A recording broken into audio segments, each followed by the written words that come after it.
एकदम सीधी सी बात, तू मुझे पार्टी दो, मैं तुम्हें इज्जत। अब इसको हम लोग क्या कर लेते हैं,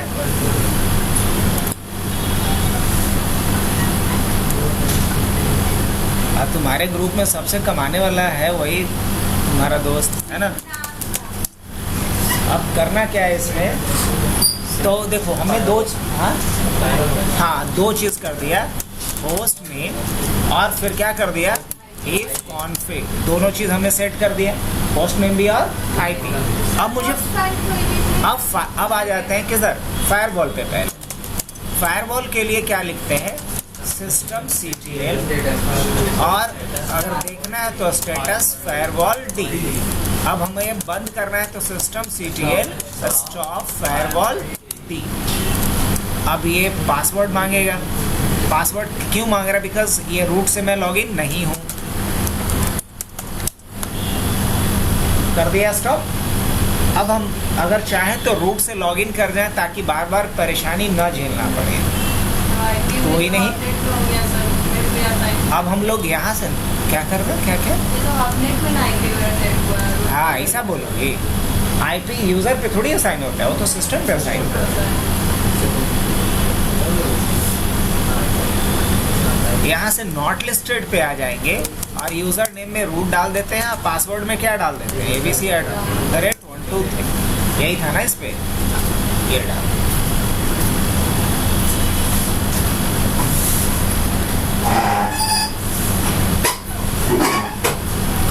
दोबारा से टर्मिनल खोल लेते हैं, कंट्रोल से ++ इसको बड़ा भी कर दिए। अब बताइए ये विजिबल है ना सबके लिए।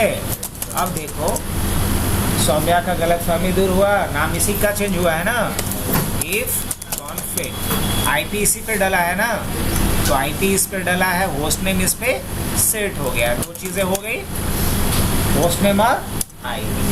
अब क्या करना है, अब मुझे फायरवॉल एक बार चेक कर लेना है, system CTL status firewall D। Stop दिखा रहा है, इनएक्टिव दिखा रहा है, कहाँ दिख रहा है मेरे को, यहाँ आप देख सकते हैं इनएक्टिव है कि नहीं है। अब हम इसके बाद सेट इन, अगर पहले दिखा देता हूँ मैं, गेट इनफोर्स, तो इन्फोर्सिंग है अभी। अब हम क्या करेंगे, सेट इनफोर्स और 0, अगर उसके बाद गेट इनफोर्स करेंगे तो क्या दिखाएगा, परमिशन, तो ये भी हो गया हमारा। चलिए अब क्या करना है, ऐसी लाइनेक्स भी मैनेज हो गया। अब मुझे इस पे यम कॉन्फ़िगर करना है, क्या कॉन्फ़िगर करना है, यम कॉन्फ़िगर करना है। तो यम कॉन्फ़िगर करने के लिए क्या बताए थे, तरीका याद है क्या, पहले तो पाथ देख लो जहाँ पे हमारा CD लगा हुआ होता है, तो क्या बोलेंगे, कहाँ, रन के अंदर मीडिया, और मीडिया के अंदर क्या रहता है, LS, तो यहाँ होगा, अच्छा कनेक्टेड नहीं है अभी, दोबारा आ जाते हैं, मैनेज पे आ जाते हैं, वर्चुअल मशीन सेटिंग्स पे आ जाते हैं, CD पे जाते हैं, देख रहे हो ये कनेक्टेड नहीं था इसलिए ऐसा है। अब जैसे ही मैंने इसको कनेक्ट कर दिया, दोबारा LS करता हूँ तो कुछ समझ में आया, यहाँ पे क्या आने लगा, रूट आने लगा, यस। अब CD स्पेस क्या करके देखूँ मैं, रूट, LS करके देखूँ, यहाँ पे RHEL आने लगा, RHEL 9। अब CD स्पेस क्या करेंगे हम, RHEL 9। अब LS करके देखेंगे तो इसके अंदर दो इंपॉर्टेंट फोल्डर होता है, एक ऐप स्ट्रीम होता है और एक बेस OS होता है, एक ऐप स्ट्रीम है और एक बेस OS, मुझे इन्हीं दोनों की ज़रूरत है। तो हम सबसे पहले चलते हैं ऐप स्ट्रीम में, तो CD क्या लिखेंगे, ऐप स्ट्रीम।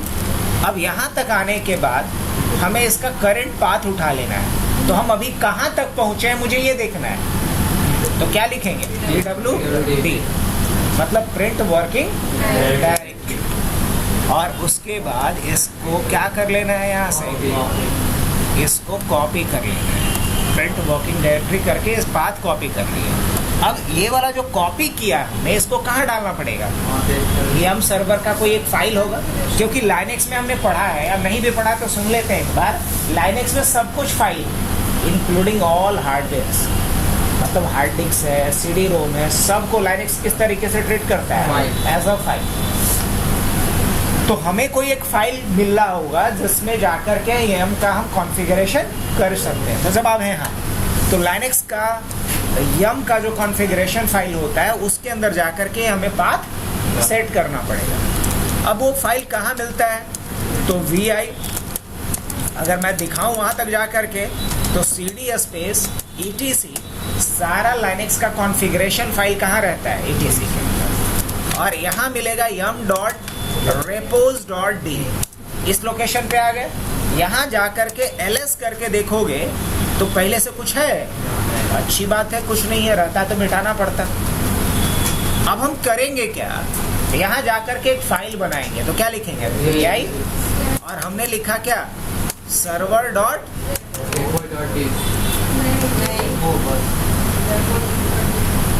अब ये टेस्ट होगा कितना याद है कितना भुला गया। नाम कुछ भी देंगे, लास्ट में क्या लिखना है, repo stands for repository. Repository मतलब यहाँ होता है सर्विसेज। तो यहाँ हम लोग vi क्या लिखेंगे, सर्वर डॉट रेपो। अब इंसर्ट मोड में जाएंगे और यहाँ पहला क्या काम करना पड़ेगा मुझे, ऐप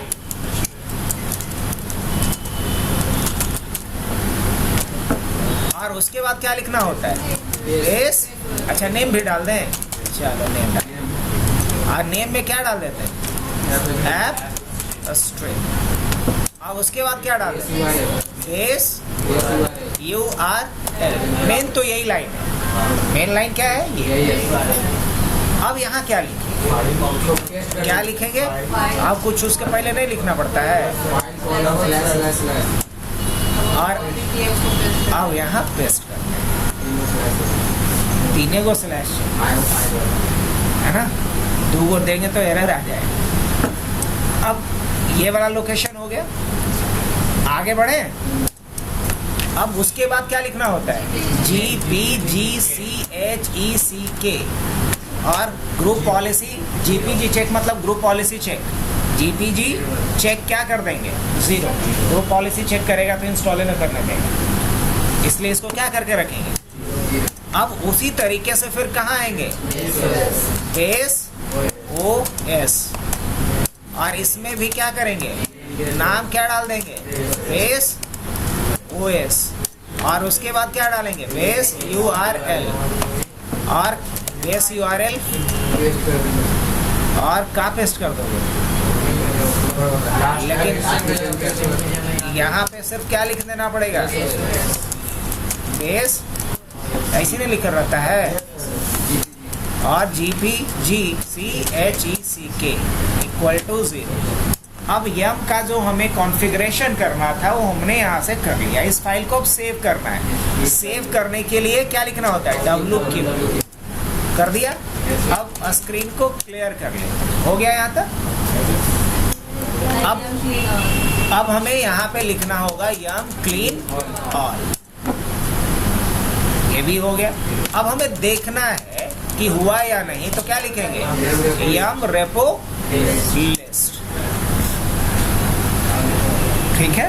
अब मुझे ये देखना है कि यम हमारा कॉन्फ़िगर है या नहीं।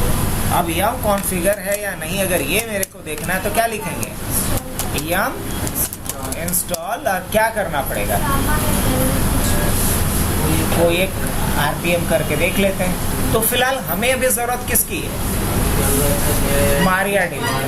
किसका ज़रूरत है, MariaDB का। तो मैंने यहाँ पे क्या लिखा,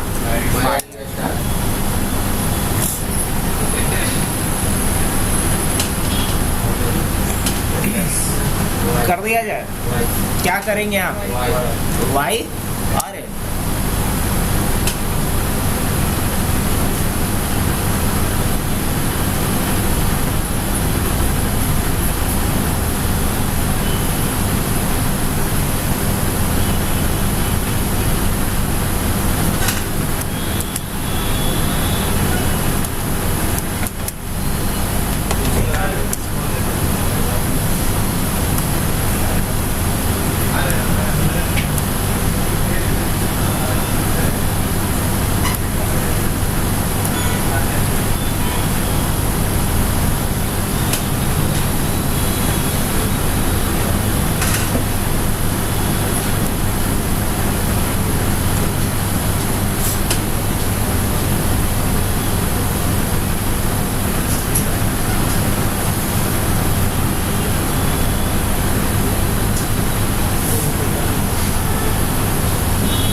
अच्छा, कंप्लीट हो गया इंस्टॉलेशन भी। अब जब इंस्टॉलेशन कंप्लीट हुआ उसके बाद क्या करना है? अब इसको रीस्टार्ट करना है। फिलहाल हम यहाँ चले आते हैं, क्लीन कर देते हैं और क्या लिखेंगे? सिस्टम सीरियल रीस्टार्ट किसको? मारिया टीवी को हम रीस्टार्ट करते हैं। हो गया, मतलब कोई पंगा यहाँ पे नहीं है। अब अगर चाहते हो कि कभी ये बंद ना हो, कंप्यूटर चाहे रीस्टार्ट भी हो जाए, तो यहाँ क्या कर देना है? इनेबल, और उसके बाद लिखा गया इनेबल और मारिया डीबी ऐसा लिखते हैं। चलो ये भी हो गया। अब अगर इसको हम रीस्टार्ट करके देख लें, कोई एरर ना, कोई एरर नहीं। अब मारिया डीबी हमने इंस्टॉल भी कर लिया, इनेबल भी कर दिया और स्टार्ट भी कर दिया। अब ये समझ लो कि एक हमारे पास लाइनेक्स का सर्वर था जिस पे हम मारिया डीबी इंस्टॉल कर दिया, लेकिन अभी इस पे कोई लॉगिन करेगा तब ना काम कर पाएगा। मतलब समझ लो कि घर बना दिए हैं 2 मंजिला, लेकिन ऊपर जाने के लिए ना सीढ़ी है ना लिफ्ट है, तो जाएगा कैसे? मतलब यहाँ MySQL सर्वर सेटअप कर दिए हैं, लेकिन MySQL पे लॉगिन करने के लिए कोई ऑप्शन नहीं। तो हमें यहाँ पे सिक्योर इंस्टॉलेशन करके एक लॉगिन आईडी पासवर्ड जनरेट कर दें। तो क्या लिखना पड़ता है, याद है? क्या लिखना होगा? MySQL _secure _installation। क्या लिखना होगा? MySQL _secure _installation। अब ये मेरे से पूछेगा enter current password for root. Database में जो सबसे पावरफुल यूजर होता है उसको बोलते हैं रूट यूजर। तो करंट में मतलब रूट यूजर के लिए कोई पासवर्ड पहले से है? कुछ भी नहीं है, तो क्या कर लेंगे? एंटर। अब ये कहेगा switch to unix socket authentication. तो अगर हमें नेटवर्क में लॉगिन करना है तो सॉकेट ऑथेंटिकेशन को क्या करना पड़ेगा? यस। अगर नहीं करना है नेटवर्क में लॉगिन तो क्या कर देंगे यहाँ से? नो। अब ये कह रहा है चेंज द रूट पासवर्ड। हाँ, ये करना है, तो यहाँ क्या करेंगे? वाई। अब ये कह रहा है कि नया पासवर्ड रूट यूजर के लिए क्या रखना है? तो हम नया यूजर के लिए 1 2 3 4 5 6 7 8 हर जगह हम डेटाबेस के लिए पासवर्ड रखते हैं ताकि याद करना आसान रहे। रिपीट पासवर्ड मांगेगा, मैंने वही डाल दिया। अब ये कह रहा है रिमूव एनोनिमस यूजर्स, मतलब बिना यूजर आईडी पासवर्ड का कोई हमारे डेटाबेस में लॉगिन कर सके कि ना कर सके। ना कर सके तो इसको यस कर लो, और अगर कर सके तो इसको नो कर लेना। तो अभी फिलहाल क्या कर लेते हैं? यस। अब ये कह रहा है डिसअलाउ रूट लॉगिन रिमोटली, मतलब दूसरे कंप्यूटर से बैठ करके इस डेटाबेस में रूट यूजर से हम लॉगिन कर सके कि ना कर सके। सिक्योरिटी रीजन से तो नो कर, ये डिसअलाउ को क्या करना चाहिए? यस करना चाहिए। हालांकि अभी हम क्या कर लेते हैं? नो। अभी कह रहा है remove test database and access to it. क्या जो डेटाबेस पहले से बना हुआ है उसको रिमूव करना है? बोलेंगे ना, तो क्या कर देते हैं यहाँ पे? नो। अब ये कह रहा है रिलोड प्रिविलेज टेबल नाउ, मतलब प्रिविलेज टेबल बोला जाता है उस टेबल को जिसमें कि ये मेंशन होता है कि किस यूजर को क्या परमिशन दिया गया है। तो इसको क्या करना चाहिए? यस। अब ये लास्ट में हमको क्या बोला? सब कुछ कर दिए, ऑल डन। ये सब कुछ कंप्लीट कर चुका है एबव स्टेप्स को, और हमारा जो मारिया डीबी है वो इंस्टॉलेशन क्या हो चुका है? सिक्योर हो चुका है। और अब मारिया डीबी इस्तेमाल करने के लिए धन्यवाद भी बोल रहे हैं। आगे बढ़े हम लोग।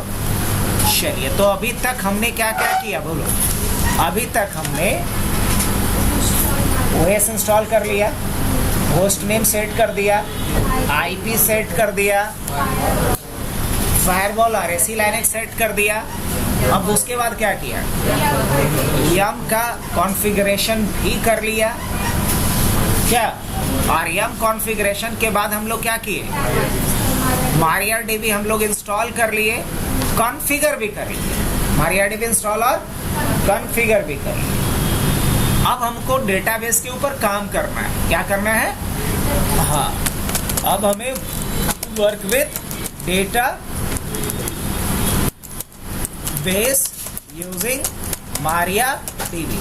MariaDB का यूज करके हमें डेटाबेस पे काम करना है। अब हमने बताया होगा आप लोगों को डेटाबेस पे काम करने के लिए अलग अलग क्वेरी लैंग्वेज होता है। अलग अलग क्या होता है?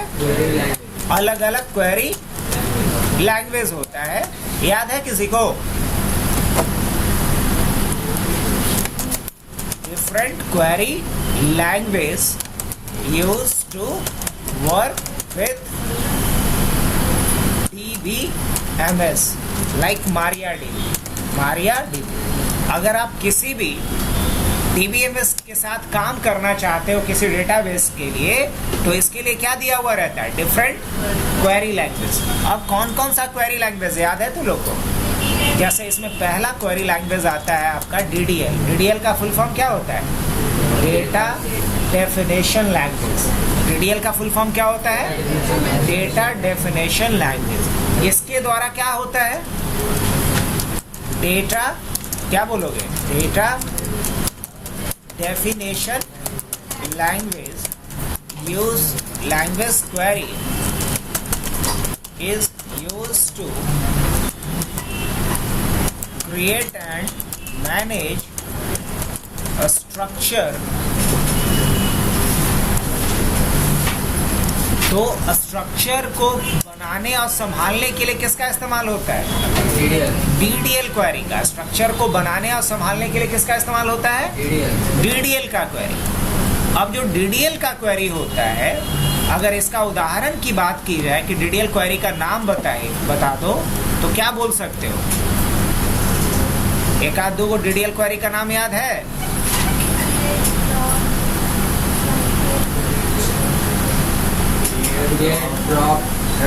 हाँ, अगर DDL क्वेरी की बात करें, DDL क्वेरी की बात करें तो क्या बोल सकते हैं? क्रिएट, ड्रॉप,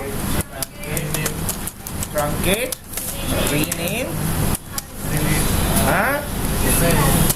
शो, स्टेटस, और क्या था? अल्टर, और कोई का था कुछ याद है? डिस्क्राइब, और भी कुछ था? नहीं ना, इतना ही था। तो क्रिएट, ड्रॉप, ट्रंकेट। अब इसमें सबका यूज किए हो कि नहीं किए हो? कुछ बाकी भी है। चलो, तो पहले हम एक नजर में इन सब का यूज कर लेते हैं, क्योंकि ऐसे भी बनाएंगे तभी ना आगे बढ़ेंगे। चलो, सबसे पहला क्या करना है? मुझे देखना है कि इसमें कितना डेटाबेस पहले से बना हुआ है। कितना डेटाबेस बना हुआ है, अगर ये देखना होगा तो क्या करेंगे? सो डेटा बेसेस, क्या लिखेंगे यहाँ पे? Show data bases. अरे नहीं, माई बैड, मेरी गलती है यहाँ पे। क्या गलती है? तो अभी तो हम MariaDB पे गए ही नहीं है, तो यहाँ काम तो करेगा नहीं। तो हमें पहले MariaDB पे लॉगिन करना पड़ेगा। अब लॉगिन करने के लिए लिखना होगा MySQL -u और root -p। अब ये पासवर्ड मांगेगा। पासवर्ड क्या सेट किया था हमने? अब हम कहाँ पहुँच गए? देखो यहाँ लिख करके भी आ रहा है MariaDB। अब हम देखेंगे यहाँ पे क्या करके, सो डेटा बेसेस। तो पहले से कुछ डेटाबेसेस है, 3 बना हुआ जो दिख रहा है। मान लो मुझे एक नया डेटाबेस बनाना है, तो क्या करना पड़ेगा? क्रिएट डेटाबेस, और डेटाबेस का नाम क्या रखता हूँ मैं? चलेगा? हबनेट है। अब अगर हम दोबारा लिखते हैं शो डेटा बेसेस, तो क्या दिखलाएगा यहाँ पे? देखो, अब हबनेट का नाम आने लगा कि नहीं आने लगा? मतलब पहले 3 डेटाबेस जहाँ था, अब क्या दिखा रहा है? 4 डेटाबेस दिखला रहा है। चौथा डेटाबेस हमने क्या बना दिया? हबनेट। अब अगर मान लो इस डेटाबेस को हमको डिलीट करना है, तो क्या करेंगे हम? ड्रॉप, और उसके बाद डेटा बेस और डेटाबेस का। अब अगर हम शो डेटाबेसेस करेंगे तो क्या दिखाएगा हबनेट? नहीं। अच्छा, फिर से बना दें, क्रिएट डेटाबेस, और डेटाबेस का नाम क्या देंगे यहाँ पे? हबनेट। अब अगर हम शो डेटाबेसेस करते हैं, तो क्या डेटाबेस का नाम यहाँ हबनेट शो हो रहा है कि नहीं हो रहा है? तो बताओ, क्रिएट और ड्रॉप 2 का यूज सीख लिया हम लोग। शो का भी उसी है, 3 गो हो गया। अच्छा, हमको ये देखना है कि हमारा जो डेटाबेस सर्वर है वो कितने नंबर पोर्ट पे यूज़ हो रहा है। ऐसे बाय डिफ़ॉल्ट एसक्यूएल के लिए पोर्ट नंबर होता है 3306। क्या पोर्ट नंबर होता है? पोर्ट नंबर समझते हैं ना सीसीएनए वाले लोग? तो बाय डिफ़ॉल्ट पोर्ट नंबर कितना यूज़ होता है इसके? 3306। तो हमें यही सारा कुछ देखना है कि करंटली किस यूज़र से लॉगिन हूँ, सर्वर का नाम क्या है, पोर्ट नंबर कौन सा है। क्या ये देखा जा सकता है? कौन सा क्वेरी लिखेंगे? अगर ये सारा इंफॉर्मेशन हमें एक्सट्रैक्ट करना हो तो कौन सा क्वेरी लिखेंगे यहाँ पे? स्टेटस। क्या लिखेंगे? सब तुम लोग पढ़ते जाओ, भूलते जाना है ना।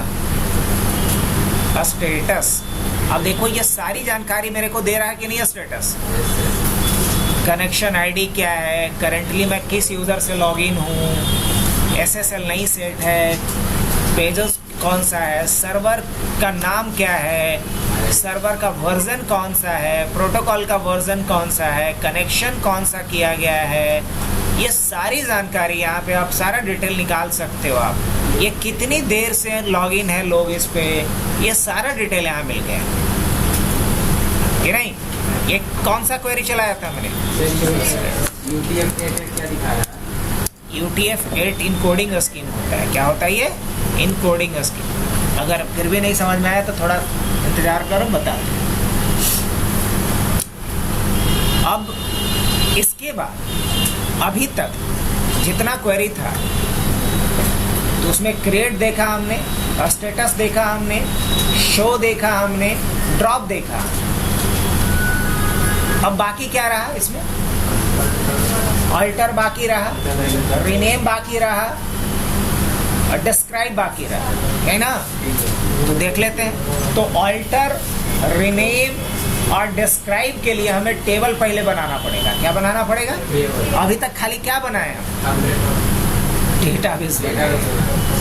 अगर हम देखेंगे यहाँ पे सो डेटाबेसेस करके तो दिखाएगा कि हाँ अपडेट नाम का एक डेटाबेस है। अब अगर इस डेटाबेस के अंदर जाएंगे तब ना काम करेंगे। तो डेटाबेस के अंदर कैसे जाएंगे? क्या लिखना पड़ेगा? Use hub net. जैसे यूज हब नेट लिखेंगे तो क्या लिख करके आ गया? Database change. मतलब हम किस डेटाबेस के अंदर आ गए? Hub net. अब अगर आकर के मैं लिखता हूँ यहाँ पे शो टेबल्स, क्या दिखाएगा? कोई टेबल है पहले से? क्या दिखा रहा है? एम्प्टी दिखा रहा है। मतलब कोई टेबल पहले इसमें नहीं है, इसलिए क्या दिखाएगा? अब हम टेबल यहाँ बनाना चाहते हैं तो टेबल बनाने के लिए कोई क्वेरी होगा? हाँ, है ना। क्या है? Create table. अच्छा, टेबल में क्या रहता है जी? टेबल में टेबल का सबसे पहले हेडिंग होगा जिसमें हमें ये बताना पड़ेगा। जैसे मान लो हमने यूज़र आईडी लिखा। क्या लिखा? User ID. और यहाँ क्या लिखा? पासवर्ड। अब ये दोनों जो है इसको फील्ड बोलेंगे। यूज़र आईडी और पासवर्ड को क्या बोलेंगे? और इसी के अकॉर्डिंग इसमें क्या होगा? डेटा डाला जाएगा बाद में। तो अभी हमें सबसे पहले टेबल का एक स्कीमा बोले तो स्ट्रक्चर डिफाइन करना होगा। और एक टेबल का स्कीमा या स्ट्रक्चर डिफाइन करने के लिए क्या लिखना होगा मुझे? क्रिएट टेबल और टेबल का तो टेबल का नाम क्या दे दिया जाए? मान लो टेबल का नाम हमने दे दिया यूजर्स, दे दें। अब उसके बाद मुझे इसका क्या देना है? फील्ड। तो फील्ड कौन सा होगा ये बताओ। या फील्ड बताने से पहले स्मॉल ब्रैकेट शुरू करो। अब फील्ड का नाम क्या डालते हैं? यूजर आईडी डाल दें। अब यूजर आईडी में किस तरह का डिटेल डालेंगे? नंबर रहेगा कि कैरेक्टर रहेगा कि दोनों का मिला जुला रहेगा? तो दोनों का मिला जुला रहेगा तो उसको बोला जाता है वैर कैर। क्या रहता है?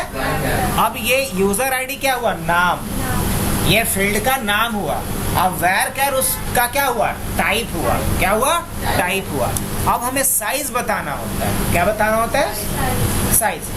जैसे किसी का नाम डालेंगे अभिनव, तो अभिनव कितना कैरेक्टर का हो सकता है? ज़्यादा से ज़्यादा तो मान लो 20 कैरेक्टर का। अगर साउथ इंडियन नहीं है तो अगर साउथ इंडियन का भी एंट्री करना होगा तो 100 कैरेक्टर का डालेंगे। अब क्या दो बंदे का यूजर आईडी सेम हो सकता है? अगर अभी कुछ हो नहीं देते हो, कॉमा दे देते हो, तो दो बंदे का यूजर आईडी क्या हो जाएगा? सेम हो जाएगा। अगर सेम होगा तब तो फिर डुप्लीकेसी हो गया यहाँ पे। तो क्या ऐसा करने देना है? तो ऐसा नहीं करने देना मतलब रुकावट, रिस्ट्रिक्शन, बैरियर डालना है। रिस्ट्रिक्शन या बैरियर के लिए क्या यूज होता है? की का कॉन्सेप्ट यूज होता है डेटाबेस में। रिस्ट्रिक्शन के लिए कॉन्सेप्ट किसका दिया गया है? की का, या जिसको कॉन्स्टेंट भी बोला जाता है। की या कॉन्स्टेंट बोला जाता है। तो की या कॉन्स्टेंट के रूप में क्या यूज करेंगे यहाँ पे? हम लिखेंगे प्राइमरी। क्या लिखेंगे? अब प्राइमरी ही काहे लिखेंगे, कुछ और काहे नहीं? क्योंकि प्राइमरी की एक की ऐसा की होता है, एक ऐसा रिस्ट्रिक्शन होता है कि जिस फील्ड पे आप प्राइमरी की लगा दोगे उस फील्ड में ना तो डुप्लीकेट वैल्यू रहेगा और ना ब्लैंक रहेगा। और यही हम चाहते हैं। अब ऐसा थोड़े होगा किसी का आईडी नहीं डाले हम पासवर्ड डाल दें, तब तो खेला हो जाएगा। तो ऐसा नहीं होना है खेला कि यूजर आईडी गायब हो जाए, पासवर्ड खाली फिल करके छोड़ दे कोई। नहीं, अगर पासवर्ड डाल रहा है तो यूजर आईडी पहले डाल। इसलिए चाहेंगे कि ना तो ये ब्लैंक रहे और ना इसमें डुप्लीकेट वैल्यू हो। इसलिए यहाँ पे क्या लिखेंगे? तो ये बात सब लोग चारों पांचों लोग समझ रहे हैं ना? हाँ। तो अब इसके आगे बढ़ते हैं। पांचों का एक इधरों बैठा है, 6 तुम भी समझ रहे हो क्या? अब उसके बाद क्या लिखेंगे? पासवर्ड। अब पासवर्ड भी क्या होगा? अब पासवर्ड बहुत लोग खिसी आएगा तो क्या कैरेक्टर डालेगा? 10 कैरेक्टर का डालेगा। अब पासवर्ड पे भी कोई रिस्ट्रिक्शन लगाना है? नहीं, कोई पासवर्ड खाली छोड़ सकता है? तो यहाँ भी रिस्ट्रिक्शन लगा देते हैं। क्या दो का पासवर्ड सेम हो सकता है? पासवर्ड सेम नहीं हो सकता है। हाँ? पासवर्ड लेकिन सेम नहीं होने देना है क्या? कि सेम हो सकता है? सेम नहीं हो सकता है। तो पासवर्ड अगर सेम नहीं हो सकता है तो यहाँ भी प्राइमरी की लिख दे। अरे बात कैसे पता था तुमको? पढ़ा है, बताया ही बात ना। हाँ, एक टेबल में दो प्राइमरी की एट्रीब्यूट नहीं हो सकता है। बहुत बढ़िया। ये सुन के वाकई बड़ा मन खुश हुआ। हमको लगता है खाली मुस्कुराता ही है, लेकिन याद रखा है प्राइमरी की एक टेबल में एक ही हो सकता है, एक से अधिक नहीं हो सकता है। लेकिन फिर भी राखी का ये मानना था कि दो यूजर का पासवर्ड सेम नहीं हो सकता है। तो हमें डुप्लीकेट को अभी भी रोकना है। तो कोई दूसरा की है जो डुप्लीकेट को अवॉइड करे? हाँ, UNIQUE यूनिक की है। क्या है उसके लिए? यूनिक है। लेकिन यूनिक ब्लैंक रख सकता है, डुप्लीकेट नहीं रहने देगा, लेकिन ब्लैंक। लेकिन हम तो दूसरा बात भी कर रहे हैं कि ब्लैंक को ना रहे किसी का पासवर्ड। तो ब्लैंक ना रहे इसके लिए क्या लिखेंगे? Not null. तो यूनिक के बाद क्या लिखेंगे? Not null. तो यहाँ कितना रिस्ट्रिक्शन लगा है इसमें? 2 गो। पहला कि डुप्लीकेट नहीं रहेगा, दूसरा और ये दोनों वाला कम्मा अकेले कौन कर दे रहा था? आप समझ में आया? इसको बंद करें। अब बंद करने के बाद सेमीकोलन। जब तक सेमीकोलन नहीं लगाओगे ना तब तक, जैसे कि मान लो कोई पंगत चल रहा है, जब तक दही चीनी नहीं चला लो क्या समझेगा? क्योंकि कंटिन्यू है ना। तो उसी तरीके से समझ लो ये क्या है? हाँ, ये स्टॉपर है। ये लगने आने का मतलब अब हाँ, जैसे फुल स्टॉप होता है वैसे ही क्या है यहाँ पे? हाँ, ये दही चीनी है। इसको डेलीमीटर कहा जाता है। क्या बोलते हैं इसको? डेलीमीटर, जो बताता है कि ये एक्सप्रेशन हमारे यहाँ टर्मिनेट हो चुका है। एंटर कर दें। क्या बात है, एक बार में हमारा बन गया। क्या लिख कर क्या है? Query okay, 0 row of enter. अब अगर हम यहाँ पे देखें शो टेबल्स करके, अब बताओ यहाँ एक टेबल बन गया। अब लेकिन हमें टेबल का स्ट्रक्चर देखना है। टेबल का क्या देखना है? तो इसके लिए क्वेरी है डिस्क्राइब। अब जैसे अभी हम बनाया तो हमको याद है कि कौन कौन सा फील्ड है, उसका टाइप क्या है, फलाना ठिकाना क्या की है। लेकिन अगर कोई और बनाए हुए रहता तो हमें तो देखना पड़ता। तो देखने के लिए हम कोई तो कमांड होगा ना जिससे मुझे टेबल का क्या दिखाई दे? स्ट्रक्चर दिखाई दे। तो हम लिखेंगे डिस्क्राइब और यूजर्स। जैसे ही हम लिखेंगे डिस्क्राइब यूजर्स तो देखो फील्ड कौन कौन सा है? यूजर आईडी, पासवर्ड, उसका टाइप क्या है, varchar, साइज क्या है, नल वैल्यू कौन कौन रख सकता है, तो कोई नल नहीं रख सकता है, कि एक का प्राइमरी है दूसरे का यूनिक है, डिफॉल्ट वैल्यू क्या रहेगा, नल रहेगा।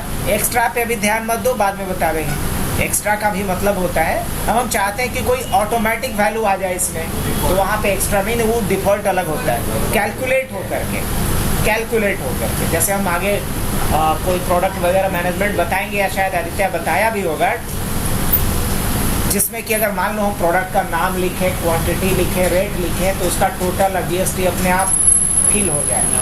ऐसा बताया है? अच्छा, बताएंगे। तो उसके लिए जो हम पैरामीटर सेट करेंगे वो कहाँ दिखाई देगा, एक्स्ट्रा। तब सारे का मतलब समझ में आ गया। चलो अब बताओ, डिस्क्राइब के बाद क्या बाकी था, रीनेम ना। अब यूजर्स का नाम मान लो कि हम कर देना चाह रहे हैं, लॉगिन कर देना चाह रहे हैं, कर सकते हैं। तो क्या लिखना पड़ेगा, रीनेम टेबल, और टेबल का नाम क्या है, यूजर्स टू लॉगिन। क्या लिख देंगे, rename table users to login. अगर अब हम शो टेबल्स करेंगे तो क्या दिखाएगा, लॉगिन दिखाएगा कि यूजर्स दिखलाएगा, अब वापिस से अगर यूजर्स करना होगा तो क्या करेंगे बताओ, सेम चीज करेंगे sir, rename table login to users. अब अगर हम शो टेबल्स करके देखेंगे क्या दिखाएगा, यूजर्स दिखलाए। हो गया यहाँ तक, समझ में आ रहा है लोग को? अब बताओ कि डीडीएल में कौन सा क्वेरी बाकी रहा, ट्रंकेट बाकी रहा, बस ना, बाकी सब हो गया। तो ट्रंकेट तो तब, अल्टर भी बाकी, तो पहले अल्टरेशन ही कर दें। देखो अल्टर का काम क्या होता है, अल्टर का काम होता है स्ट्रक्चर में कोई मॉडिफिकेशन करना। स्ट्रक्चर में मॉडिफिकेशन का मतलब क्या होता है कि अभी जो ये टेबल बनाई हो, उस टेबल में कितने फील्ड्स हैं, इसमें अभी 2 फील्ड है, अब मान लो एक और फील्ड आओ हमको जोड़ना है, एक फील्ड और हमें जोड़ना है, तो ये काम हम किसके जरिए करते हैं, या मान लो इसमें से एक फील्ड हमको हटाना है, तो ये काम हम किसके जरिए कर सकते हैं, अल्टर के जरिए। या मान लो बाद में लगता है कि अरे फील्डवा का जो साइज है पासवर्ड का 10 कैरेक्टर का, हमको तो 20 कैरेक्टर का करना है, मतलब इसका साइज बदलना है, तो ये सारा काम हम किसके जरिए करते हैं, मतलब स्ट्रक्चर जो हमने बना दिया, मुझे उस स्ट्रक्चर में कोई चेंजेस करना है, तो ये काम किसके जरिए होगा, अल्टर के जरिए होगा। तो ये को करके दिखा दें। चलो अब यूजर नेम पासवर्ड तो ठीक है ना, यूजर आईडी या पासवर्ड ठीक है,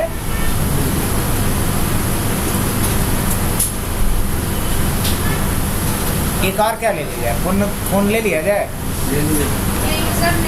यूजर नेम ले ले। चलो बढ़िया, क्या लिखते हैं यहाँ पे, अल्टर और टेबल का नाम, और टेबल का नाम क्या है, यूजर्स, यही था ना, अल्टर टेबल यूजर्स। अब इसके बाद चाहो तो तुम एंटर कर लोगे, अभी कंप्लीट नहीं हुआ क्वेरी। अब हमको क्या करना है, ऐड, क्या करना है, कॉलम, ऐड कॉलम। अब कॉलम किस नाम से होना चाहिए, यूजर नेम। अब यूजर नेम क्या होगा, वैर कैर यूजर नेम कितना ले लेते हैं, 25 ले लेते हैं। यूजर नेम में 2 बंदे का नाम तो सेम हो सकता है, हाँ नाम किसी का खाली नहीं, कोई बोला कि हमको नाम नहीं याद है, तो बोले कि ऐसा तो एक लोग हमको मिला आज तक जिसको अपना नाम बताने में दिक्कत है भारत, तो यहाँ पे क्या डाल देते हैं, नॉट नल। क्या ले लेते हैं, नॉट नल, यही ना ले लेंगे कि नाम क्या रहेगा, यहाँ पे ब्लैंक रहेगा, सॉरी ब्लैंक नहीं रहेगा, नॉट नल मतलब ब्लैंक। अब अगर अभी जैसे ही इंटर मार दोगे तो पता है क्या होगा, ये ऐड तो होगा लेकिन आखिरी में ऐड हो जाएगा, यूजर आईडी के और पासवर्ड के बाद करके दिखावे, ये कहाँ ऐड होगा, लेकिन इसको हमको ऐड कहाँ करना है, बीच में नहीं, एकदम शुरू में।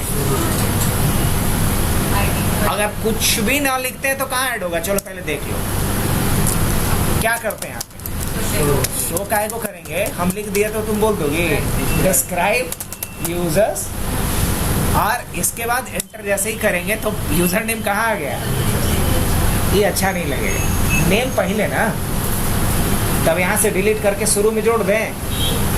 अगर कोई पैरामीटर नहीं देंगे तो कहाँ जोड़ देगा, आखिरी में जोड़ेगा।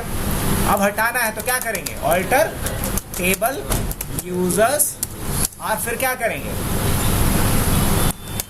टॉप कॉलम, और क्या नाम था कॉलम का, यूजर नेम, और क्या था ये वैर कैर 25, और क्या था नॉट नल। कुछ गलती की है क्या,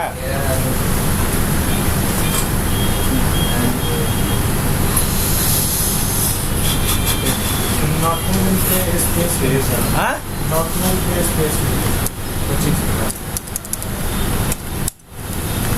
उतना लिखने का जरूरत नहीं था, बस कॉलम का नाम दे देना। क्या दे देना था।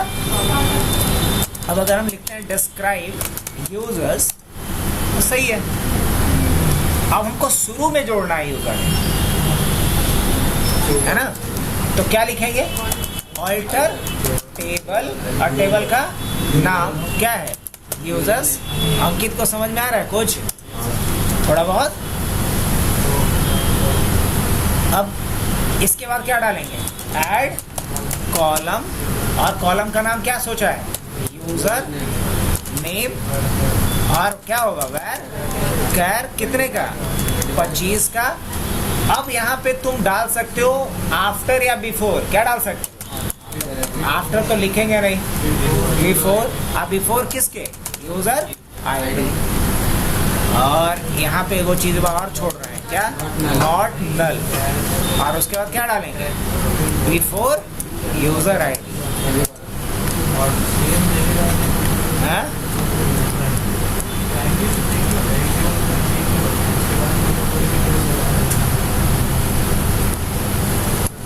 अच्छा, अगर ये ऐसे नहीं ले रहा है बिफोर से तो आफ्टर से डाल सकते हो, लेकिन आफ्टर डाल नहीं सकते हैं तो यहाँ फर्स्ट डाल दो। क्या डाल दो, फर्स्ट। फर्स्ट से ये समझ जाएगा कि हमको पहले कॉलम पे इसको डालना है। अब अगर हम डिस्क्राइब कर देते हैं किसको, यूजर्स को, अब देख सकते हैं यूजर नेम कहाँ आ गया। अब मान लो यूजर नेम के बाद हमको फोन नंबर डालना है, क्या डालना है, डाल सकते हैं। तो चलो ये भी दिखा देते हैं, ऑल्टर टेबल यूजर्स, और उसके बाद क्या करेंगे, ऐड कॉलम ऑफ फोन, और यहाँ फोन क्या होगा, वैर कैर, और 11 ले लेते हैं। 11 लोगे तो 10 कैरेक्टर डालोगे, और ये क्या होना चाहिए, यूनिक और नॉट नल। और यहाँ क्या बोलेंगे, इसको कहाँ किसके बाद डाल दो, after user name, after user name. ये किसके बाद डाल देगा, यूजर नेम के बाद। अब हम शुरू में डालना भी सीखे, लास्ट में डालना सीखे, अब बीच में भी कहीं डालना सीखे कि नहीं सीखे। अब डिस्क्राइब करते हैं किसको, यूजर्स को। तो बताओ ऑल्टर का यूज किया हमने कि नहीं किया, भरपूर ड्रॉप भी किया, ऐड भी किया कि नहीं। अब हमें आज के लिए यहीं तक रहने दो।